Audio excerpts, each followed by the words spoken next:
Online প্রতারণা, betting আর cyber জুয়ার বড় চক্রের তথ্য সামনে এসেছে।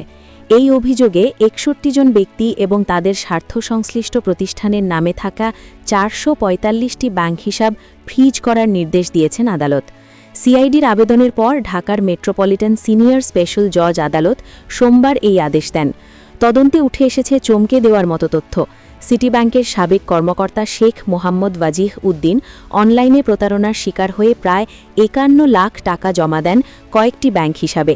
এরপর তদন্তে দেখা যায় সংশ্লিষ্ট ৬১ জন ব্যক্তি ও প্রতিষ্ঠানের ব্যাংক হিসাবগুলোতে মোট লেনদেন হয়েছে প্রায় ১,২১২ কোটি টাকা, যার মধ্যে প্রায় ১,২০৭ কোটি টাকা উত্তোলনের তথ্যও পাওয়া গেছে।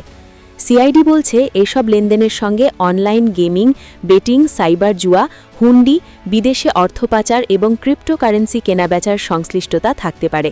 এখন প্রশ্ন উঠছে, এই বিশাল অনলাইন প্রতারণা চক্রের পেছনে আসলে কারা আছে?